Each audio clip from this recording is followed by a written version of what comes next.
Queridos, a paz do Senhor Jesus, esse é seu ADEC TV e hoje você está no quadro Lições Bíblicas. Nós vamos estudar hoje a lição de número 2, que estudaremos no próximo domingo. E essa lição tem o tema, o avivamento no Antigo Testamento. O textual está no livro do Êxodo, capítulo 34 e o versículo 10, a parte A do versículo, que está escrito assim: Então disse, eis que eu faço um concerto, farei diante de todo o teu povo maravilhas que nunca foram feitas em toda a terra, nem entre a gente alguma. Verdade prática, a Bíblia revela que Deus responde ao seu povo com muitos avivamentos, como resposta às orações e súplicas. A nossa leitura bíblica em classe está no segundo livro das Crônicas, capítulo 34, versículos 29 a 33. Essa lição tem alguns objetivos. Primeiro, analisar exemplos de avivamento no Antigo Testamento. Segundo, constatar a importância da confissão de pecados e do retorno à Bíblia. E terceiro, desenvolver o aspecto corretivo da Palavra de Deus e o perigo do formalismo. Professor Joás, comigo mais uma vez, nós estamos diante do primeiro trimestre de 2023, estamos falando sobre avivamento, aviva a tua obra, o chamado das Escrituras ao quebrantamento e ao poder de Deus. Estudamos a lição da semana passada, avivamento espiritual, e agora estamos diante da lição de número 2, o avivamento no Antigo Testamento. Começamos por lá, que é a base, né, professor? É muito bom. Só no Antigo Testamento a gente tem muitos registros de avivamentos produzidos por Deus, né?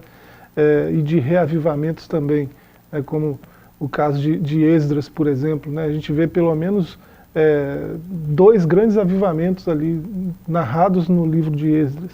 E tem pelo menos 12, né, desses narrados no Antigo Testamento. Né, os mais conhecidos aí é esse de Josias, da leitura bíblica nossa, né, o de Davi, o de Moisés no deserto, que vai começar a falar aí daqui a pouco, no próximo tópico, né, e avivamentos que marcaram assim, a história de Israel. Né, e assim, começar por aí, né, nos dá uma boa ideia de como o avivamento é produzido, né, de onde ele vem, como que ele acontece. Né, e a gente já falou disso na primeira lição, mas esses exemplos, né, olhando para o Antigo Testamento, esses exemplos de avivamentos produzidos por Deus lá no começo da história da eleição do povo de Deus, né, mostra para a gente como é o trabalhar de Deus ao produzir esses avivamentos no meio do seu povo.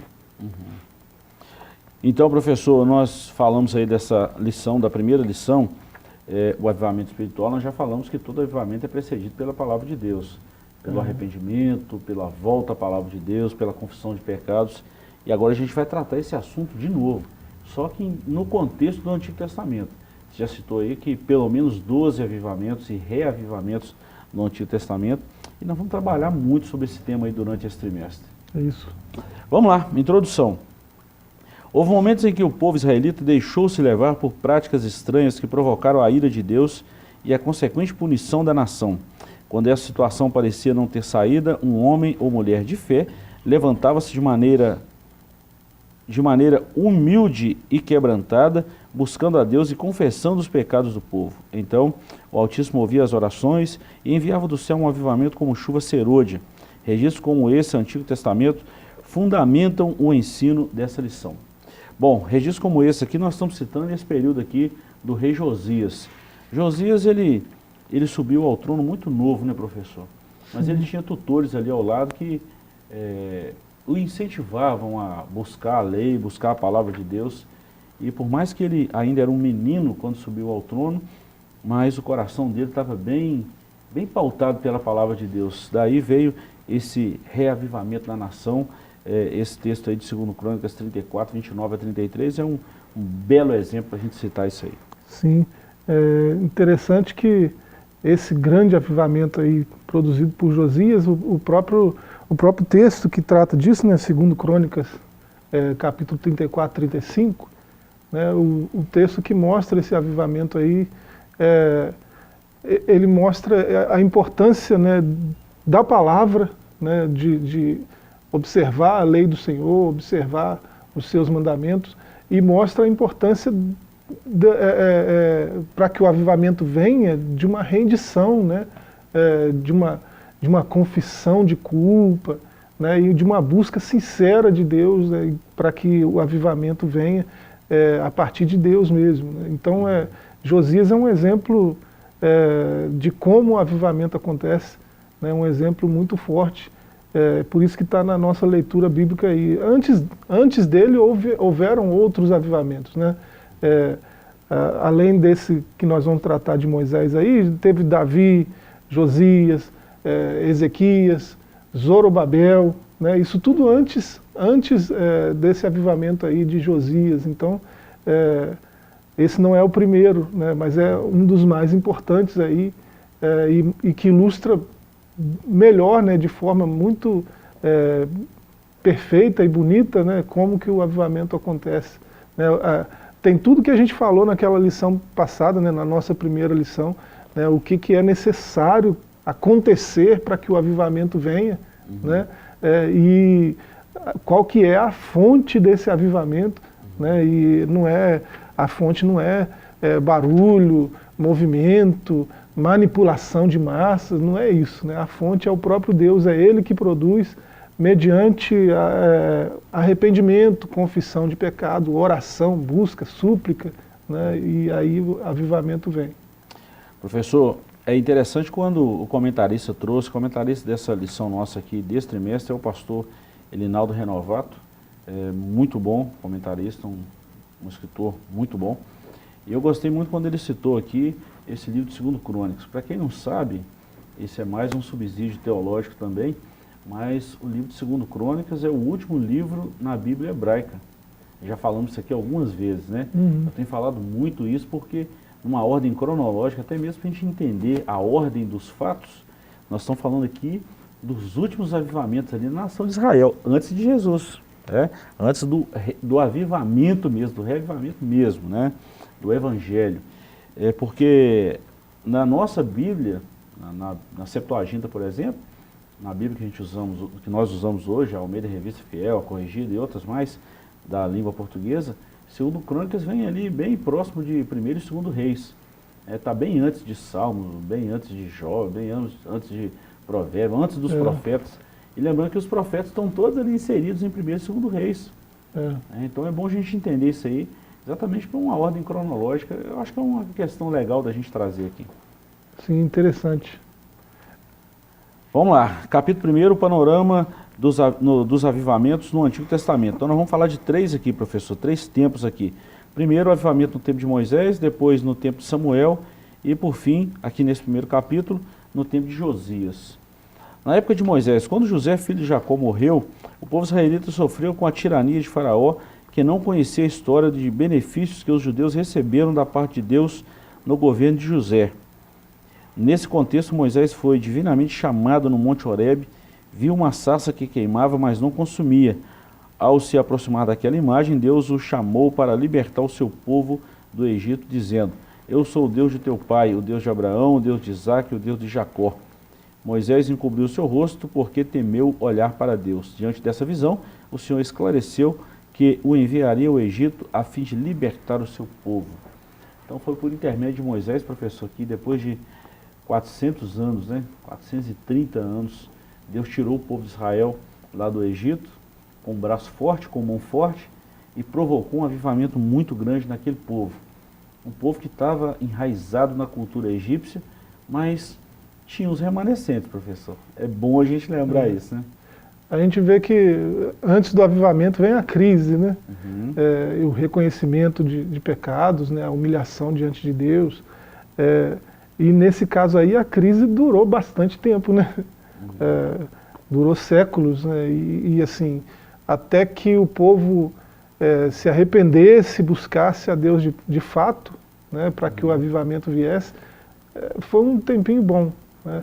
E é interessante que nesse caso aí, a iniciativa partiu do próprio Deus, né, ele de levantar Moisés. Você vê Atos 7, 32 a 35, né, o evangelista Lucas, ele relata isso aí na passagem do Atos 7, uma pregação, né, do nosso primeiro mártir, né? Uma pregação trazendo praticamente toda a história de Israel à tona, né? E mostrando o agir de Deus durante toda a trajetória deles. E ele fala de Moisés, né? Eu sou o Deus de teus pais, o Deus de Abraão, o Deus de Isaac, Deus de Jacó. E Moisés, todo trêmulo, não ousava olhar. E disse-lhe o Senhor: tira as sandálias dos pés, porque o lugar em que estás é terra santa. Tenho visto atentamente a aflição do meu povo que está no Egito, ouvi os seus gemidos e desci para livrá-los. Né? O avivamento veio porque a crise já estava tão intensa que o povo não se sustentava mais de pé, e o povo se humilhou diante de Deus e clamou, suplicou mesmo, com gemidos, né, pelo livramento de Deus. E é interessante os termos que Deus usa, né? O avivamento foi nesse nível, no caso de Moisés. Demorou muito para chegar, mas quando chegou, eu vou descer. Eu mesmo desço aí para livrar vocês, né? Então foi um negócio assim tremendo, né? E é o tipo de avivamento que a gente espera hoje, né? O próprio Deus descer entre nós, né, e se manifestar com a sua glória em nosso meio, né? É algo que a gente sonha para os nossos dias hoje. Mas quantos de nós estão clamando, né, estão gemendo por isso, né, estão suplicando por isso? É uma pergunta que fica aí no ar, né? Pois é, professor, esse é o grande ponto. Para todo avivamento, realmente tem esse momento de crise, esse momento de dificuldade, tem o clamor do povo e tem a ação e intervenção de Deus. Todo avivamento que nós conhecemos na Bíblia foi isso. Nos nossos tempos modernos também, a gente viu isso no avivamento no País de Gales, lá em 1894, 1904, né? Entre esse período aí. Depois, em 1906, no avivamento da Rua Azusa. Em 1910, 1911, aqui no nosso Brasil, esse tempo glorioso do avivamento de muitas almas. Mas houve a crise, houve o clamor do povo e houve a intervenção divina. E Deus usando um homem, uma mulher, alguém em que ele confiou essa missão. No tempo de Moisés não foi diferente, né? A crise estava instaurada, Faraó massacrando, mas o povo clamou. Será que é isso que falta para nós hoje, professor, esse clamor? A receita está aí, né? Nós já estamos falando da receita aí desde da primeira lição desse trimestre. Pois é. Tá a dica aí, tá? Vamos lá. Ponto 2 aí, o avivamento no tempo de Samuel. Professor, só fechando aqui esse ponto 1 aqui, Moisés foi um grande profeta, um ícone, vamos dizer assim, entre o povo de Israel, né? Isso aí não tem o que discutir. Moisés, até hoje, né, é uma referência máxima, assim, né? A lei de Deus é chamada de a lei de Moisés, porque Deus entregou por meio de Moisés, né? Toda a instrução, né, da escritura, da tradição judaica, hoje, né, até hoje, né, foi entregada por meio de Moisés, né? Ele foi o instrumento de Deus para trazer a grande instrução de Deus para o povo, né, a palavra. E aí, o próprio Moisés, né, em Êxodo 19, ele diz: se diligentemente ouvides a minha voz, né, a palavra é Deus falando com o povo de Israel, né, e guardardes o meu concerto, então sereis a minha propriedade peculiar dentre todos os povos, porque toda a terra é minha. Né? Deus está dizendo, tudo é meu, né? Mas vocês, né, se vocês, povo de Israel, né, guardar as minhas instruções, né, guardar os meus mandamentos, vocês não só vão ter vida com isso, né, vão ter mais vida, vão ser mais avivados, como também vocês vão ser de tudo que eu tenho, vocês vão ser uma propriedade diferente, peculiar, né, especial. Né, de toda a minha propriedade, vocês vão ser uma propriedade especial. Né? Promessa de Deus para o povo que guarda a sua palavra. Então todo avivamento deve partir daí, né? Um retorno à palavra de Deus, né? Um zelo pelas palavras que ele disse, né? E entender isso e colocar isso em prática na vida, vai produzir um avivamento certamente. Muito bom. E a gente não precisa esperar um momento bom para a busca desse avivamento, não. Nós vamos falar de um outro momento aqui que eu vou trazer muito, vou tocar nessa tecla de novo. O avivamento no tempo de Samuel. Deus usou o profeta Samuel para denunciar a maldade do povo rebelde, a apostasia e o desprezo pelo sagrado, no tempo do sacerdote Eli. Então uma guerra contra os filisteus se instaurou na região de Efraim, Ebenezer, e os israelitas foram derrotados. Resultado, a arca foi tomada, os filhos de Eli, que eram sacerdotes, foram mortos, e ao saber da tragédia com seus filhos, bem como da tomada da arca pelos filisteus, o sumo sacerdote Eli também morreu. E ele caiu da cadeira, ele era muito gordo, né? Foi no contexto desses acontecimentos que Samuel exortou os israelitas ao arrependimento. Samuel 7, do 2 ao 6. Assim o povo se humilhou, buscou o Senhor, que lhe deu uma grande vitória. Um grande avivamento chegou em Israel, e Samuel julgou todo Israel todos os dias da sua vida, que foram 40 anos.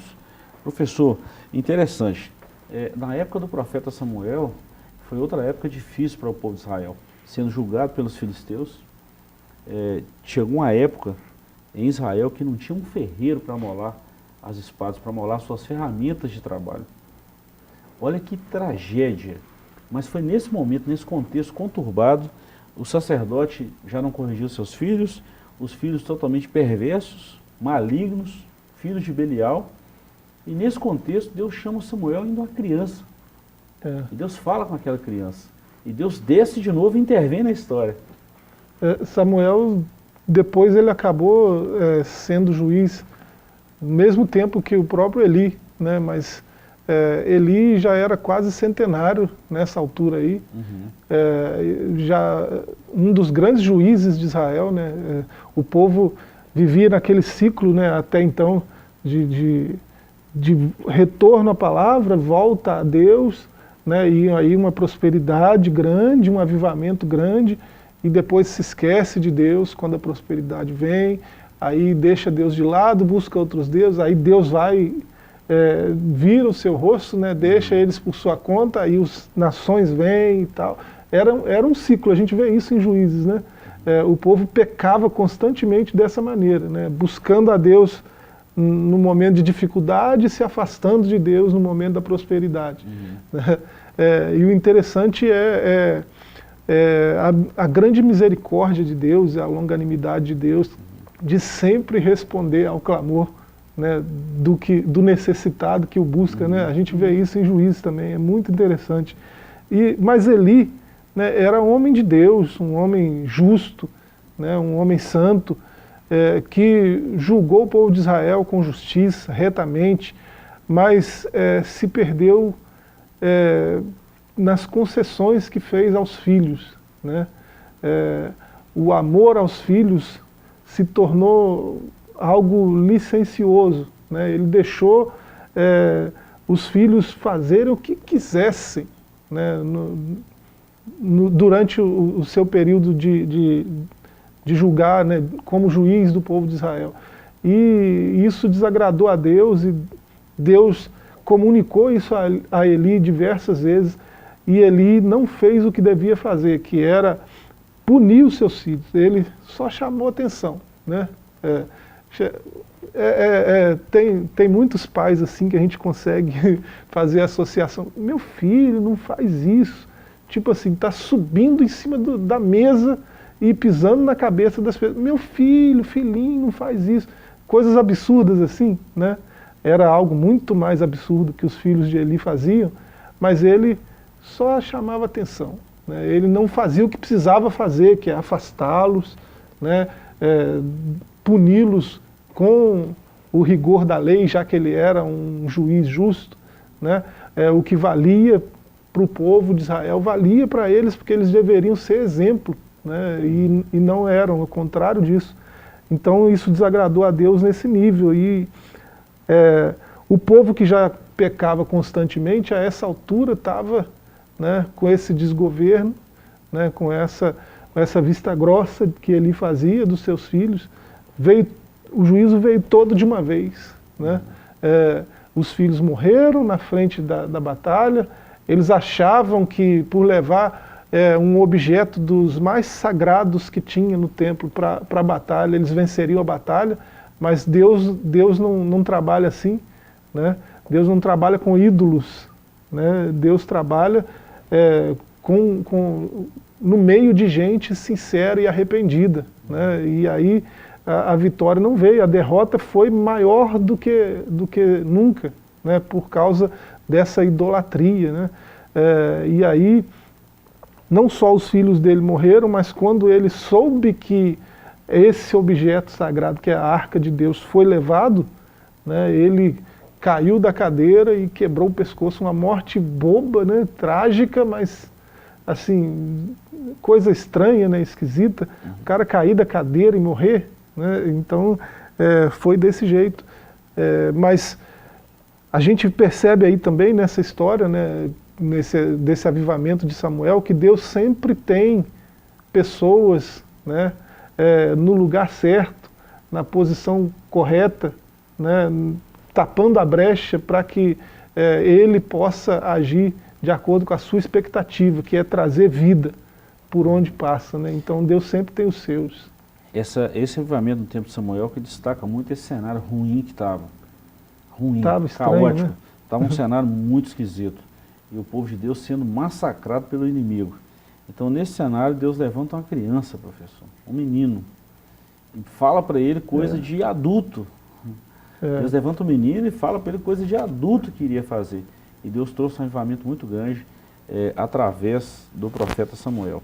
E uma coisa que me chama a atenção em Samuel é que diz a Bíblia que nenhuma das palavras de Samuel caiu por terra sem o seu fiel cumprimento. Isso chama uma atenção extraordinária. Professor, dá uma segurada aí que nós vamos dar uma pequena parada aqui. Nós estamos no terceiro tópico aqui, avivamento do tempo de Josias, e a gente já fala aqui do segundo capítulo, que é a confissão de pecados e retorno à palavra de Deus. Tem tudo a ver com esse tema aqui. Nós vamos para um pequeno intervalo e voltamos já já com o segundo bloco dessa lição extraordinária. Não saia daí que voltamos já já.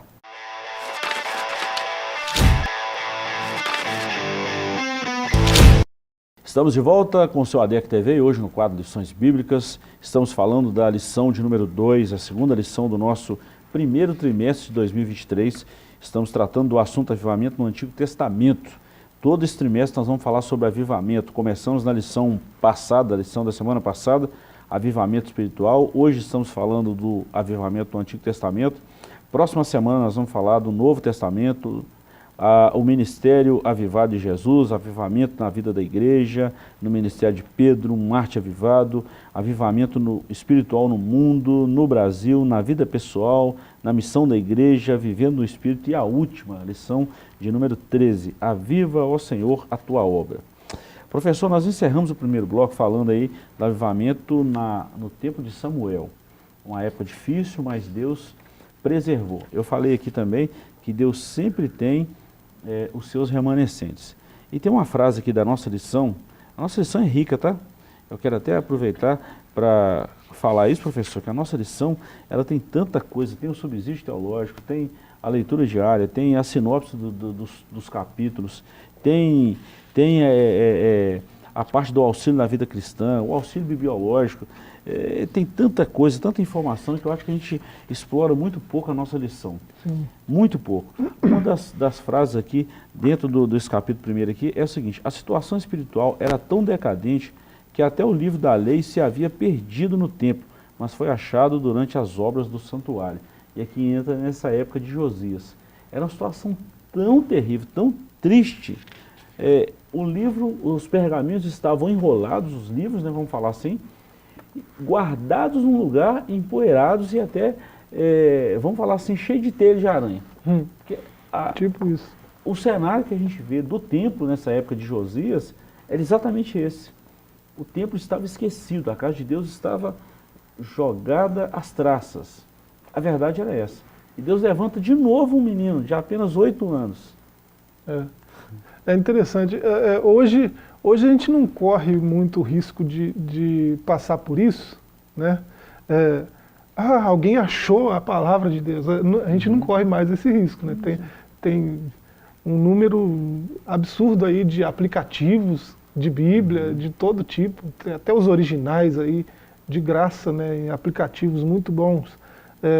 Então a gente não corre mais esse risco, mas a gente corre o risco de ter a mesma atitude dessa gente nessa época. né? Os livros eram raros, eram caríssimos e tal, sim, mas eles eram transmitidos oralmente, né? Até quem nunca teria condições de comprar um livro, conhecia a palavra de Deus, porque era transmitido, né, de pai para filho e assim ia. Só que nessa época de Josias, a geração que está ali é a geração que se esqueceu de Deus, né? Deus veio, trouxe livramento, abateu os inimigos, né?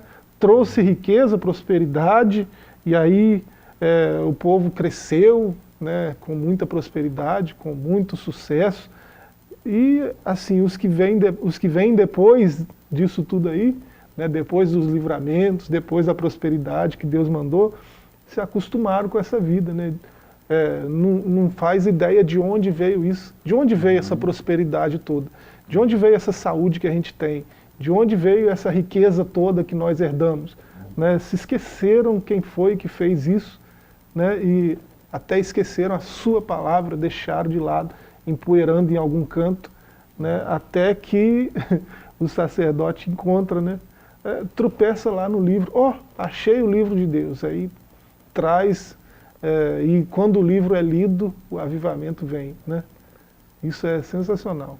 É que eu fico imaginando e pensativo muito com isso, é como a palavra de Deus produz esse avivamento na nossa vida, porque a palavra, ela é clara e cristalina, né, e a gente vê o nosso reflexo nela, e como a palavra de Deus nos limpa, nos purifica. Professor, o capítulo 2 aí, dá sequência no que estamos falando aqui, confissão de pecados e retorno à palavra de Deus. Nós estamos falando agora o avivamento na época de Neemias, de Josias para Neemias, né? Então tem o chamado de Neemias, segundo, a confissão de pecados, e terceiro, o avivamento pelo ensino. Tudo tem a ver com a palavra, tudo. Vamos lá, Neemias se achava na função de copeiro do rei Artaxerxes, da Pérsia, quando foi informado da miséria em que a cidade de Jerusalém se encontrava. De novo um cenário caótico, professor.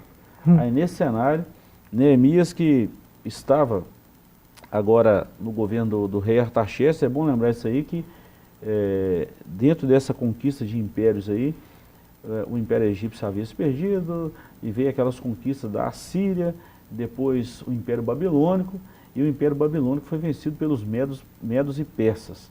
Então nessa época de Neemias, o rei Artaxerxes, que era fazia parte do governo medo-persa, ele então estava no poder.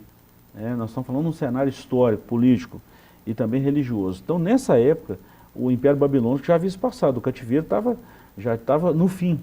Aí Deus chama Neemias, e Neemias recebe uma visita de amigos, irmãos, parentes, lá no reinado persa, e ele pergunta, como é que está Jerusalém? E o pessoal fala para ele, Jerusalém está com as portas queimadas, os muros derrubados, a casa de Deus queimada, toda destruída, e o povo está numa miséria terrível, os anciãos estão numa miséria. Então é nesse cenário que Neemias se propõe em ser usado por Deus. Ele se deixa ser usado por Deus. E Deus traz um avivamento grande à nação de Israel. E começa exatamente com o ponto 2, a confissão de pecado e a volta para o ensino da palavra de Deus. Então Esdras e Neemias têm um papel fundamental nesse reavivamento pós-cativeiro. Neemias é muito interessante que o nome, né, significa Deus consola. Né? E era tudo que o povo precisava naquela hora, né? Do trabalhar de Deus nesse sentido de consolar, né, o seu povo. E assim, por quê? Né? Porque os muros estão destruídos, está tudo queimado, as portas estão queimadas, destruídas também, o templo de Deus foi tomado, seus utensílios levados, né? Então o povo olha e o cenário é de desolação, nós não temos lugar para adorar, né? O cenário desolador, e é muito fácil perder a esperança diante de cenários assim, né? E aí Deus sempre, é o que a gente falava com relação a Samuel, Deus sempre tem alguém, né, no meio de cenários caóticos, por meio de quem ele trabalha, né, para trazer uma luz, né, uma esperança para o seu povo, para os sinceros que ainda restarem, né, no meio desse cenário caótico todo. E aí, nesse caso, ele tem Deus consola, né? Neemias. Só de falar o nome dele, qualquer um que olhar para Neemias, né? Qualquer um que chamá-lo de longe já se lembra que tem um Deus que consola. Né? Então, Deus sempre vai levantar pessoas assim. Né? Se a gente olhar com bastante cuidado, tem pessoas assim hoje por aí. Né? Então, é motivo da gente glorificar a Deus e deixar Deus trabalhar, né? Que Deus sabe fazer isso, Deus sabe trabalhar. Professor, dentro desse ponto 2 e 3 aqui, a confissão de pecados e o avivamento pelo ensino, duas coisas, a gente vê isso no capítulo 1 que estudamos, na época de Moisés, na época de Samuel e na época de Josias.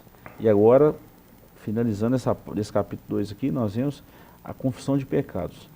O que eu acho extremamente importante pela palavra de Deus, que a gente já, vamos falar isso durante todo o trimestre, que todo líder que foi responsável por ser um canal de Deus para um avivamento ou um reavivamento na nação, ele começava exatamente conduzindo o povo para pedir perdão a Deus dos seus pecados. E ele se incluía nisso aí. Olha na época de Daniel, por exemplo, né?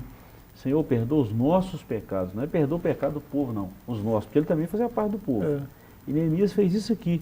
E a gente vê na época de Neemias e de Esdras que eles observaram que tinham mulheres estranhas no meio do povo, eles dispensaram aquelas mulheres, fizeram ela voltar às terras delas, juntamente com os filhos daquele casamento místico e misto, que não era uma coisa que agradava a Deus, exatamente por ser uma nação eleita, e isso ia corromper a genealogia. A gente olha isso aí com desprezo, mas isso ia corromper a genealogia, principalmente das tribos de onde viria o Salvador. Então, aquilo ali foi um capricho, um cuidado de Deus. E Neemias passou por esse caminho, que não foi fácil. Chamou o povo a um arrependimento. Vamos pedir perdão a Deus pelos nossos pecados, vamos confessar os nossos pecados, vamos fazer a nossa parte em consertar o caminho e vamos deixar Deus agir. Então, esses dois tópicos aqui, ele fez isso, a confissão dos pecados, e uma coisa que Neemias teve a preocupação, ele e Esdras, principalmente o Esdras aqui, de ensinar o povo. Achou o livro? Achou. Então, o que está escrito no livro? E leram o livro, tiveram um avivamento extraordinário. Na época de Esdras e Neemias, leram a lei desde o nascer do dia, do nascer do sol até o meio-dia. 6 horas, vamos colocar assim, lendo a lei, lendo a Bíblia, lendo a palavra de Deus. Olha o avivamento que isso provocou no povo. Então, olha que cenário muito propício, muita coisa semelhante aos dias atuais, né? O Neemias tem muitas lições de liderança importantes, né? E assim, tem muitas escolas de liderança mundo afora que, independente da crença religiosa, usam Neemias e Esdras também, né, como referencial para liderança, né, lições de liderança riquíssimas. E uma importantíssima é essa, né, se colocar numa posição de igualdade com os liderados. Né? Neemias 1,6, ele diz: faço confissão pelos pecados dos filhos de Israel, que pecamos contra ti. Pelos pecados dos filhos de Israel, você acha que ele vai jogar a culpa para alguém, né? Que pecamos contra ti. Ele faz parte desse filhos de Israel. Né? No versículo 7, ele vai pouco mais: de todo nos corrompemos contra ti. Não guardamos os seus mandamentos, né? Nem os estatutos, nem os juízos que ordenastes a Moisés teu servo. Né? Olha só, pecamos, nos corrompemos, né? Não guardamos os seus mandamentos. Ele está incluído em tudo que ele está falando. Né? Ele se inclui em tudo, então ele está à mesma altura, ele é acessível a qualquer um, porque ele não está num patamar acima. Né? Ele está na mesma altura dos liderados. Isso é uma lição importantíssima de Neemias. E líderes levantados por Deus para trazer avivamento não podem esquecer disso. Né? Não vai acontecer se eles se colocarem numa posição muito elevada, né? de difícil acesso. Né? E eles têm que estar na altura, né? Para que quando o avivamento vier, né, eles estão lá incluídos ali. Né? Se eles são canal de Deus para trazer o avivamento, eles têm que estar, né, no lugar onde o avivamento vai acontecer, no meio do povo. Né? É o que Neemias fez. E é muito interessante um comentário que o Elinaldo Renovato faz sobre essa questão dos muros, né, ele fala algo que outros teólogos acabam dizendo também, e ele fala com muita propriedade, né, o que são os muros caídos e o que são as portas queimadas, né? Templo sem muro é igreja sem doutrina, né? Elinaldo Renovato está falando, sem proteção. Portas queimadas são sinônimos de liberalismo, que domina muitas igrejas, são portas que permitem a entrada do mundanismo, né? Ele faz uma analogia muito bonita, né, que a igreja como esse Israel dessa época aí, independente da crise que estiver, pode ser um cenário desolador, né? Ela tem que identificar que se as portas estiverem queimadas, né, muita coisa vai entrar, né? O liberalismo teológico que tem destruído tantas pessoas hoje, tantas igrejas estão caindo nessa falácia do inimigo, né?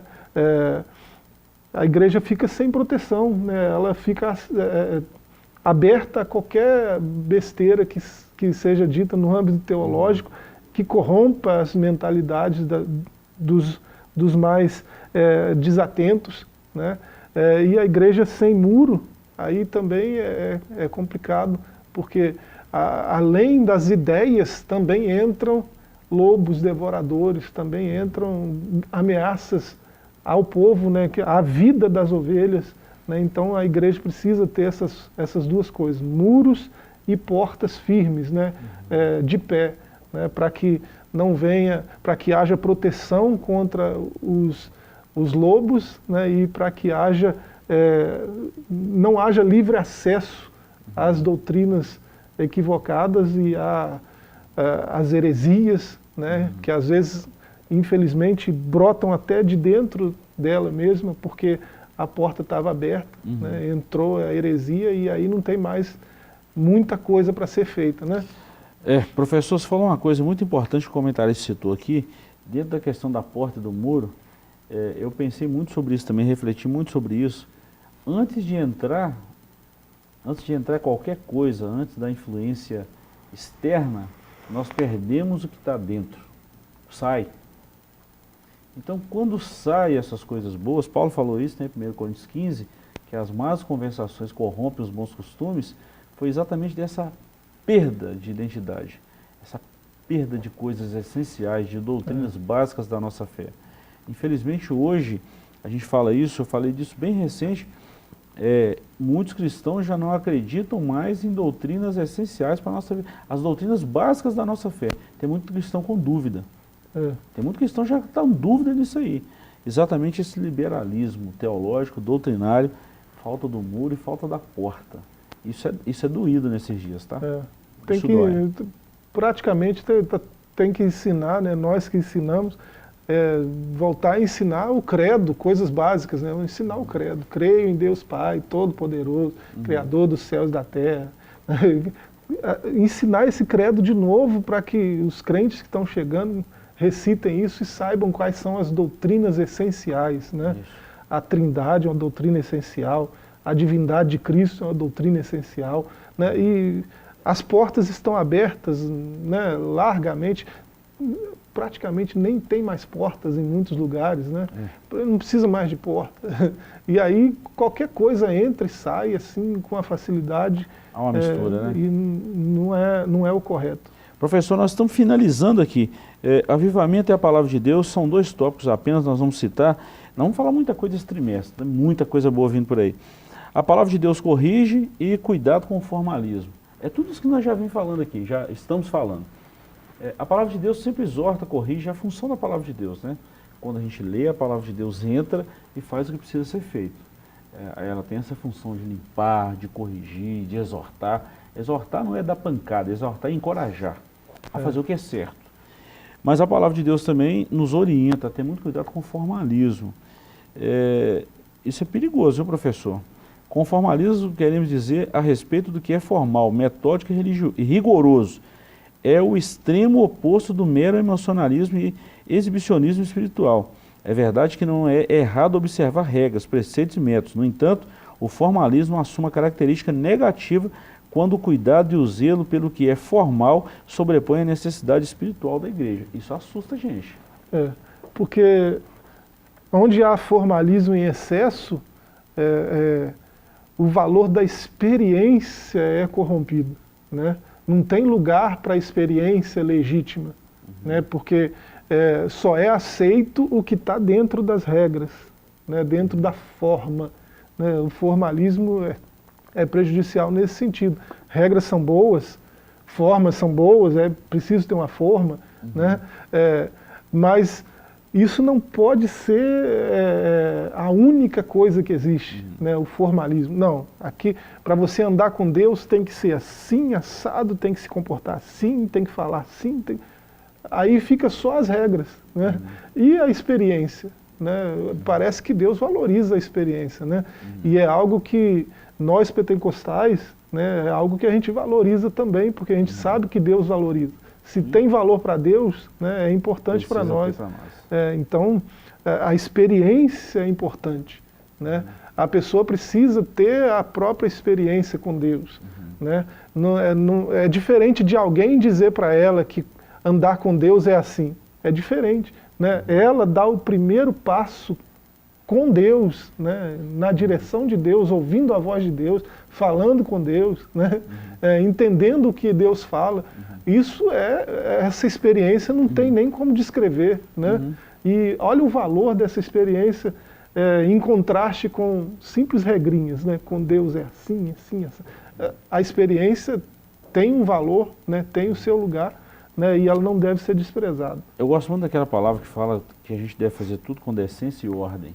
A decência fala de um pudor, fala de uma espiritualidade, de uma profundidade, de uma raiz, e a ordem fala da organização. As coisas de Deus precisam ser organizadas. Sim. Precisa ter hora de começar, hora de terminar, precisa haver essa regra mesmo. Só que isso não pode tirar o espiritual da igreja. O próprio Deus gosta de regras porque Ele levantou, Ele deu uns para apóstolos, outros para mestres, outros para doutores. Ele mesmo colocou ordem, colocou regra, né? Ele mesmo dá uma forma aos cultos, né? Mas ele não, em momento nenhum, ele diz na sua palavra que essas regras são mais importantes do que a própria experiência.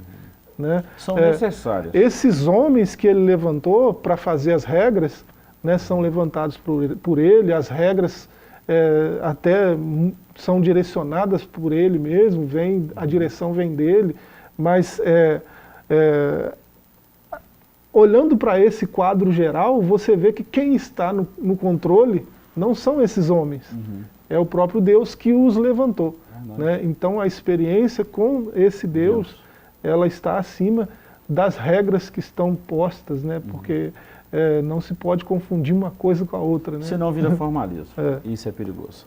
Chegamos ao fim dessa lição maravilhosa. Se Deus nos permitir, voltaremos na semana que vem com a lição de número 3, Avivamento no Novo Testamento.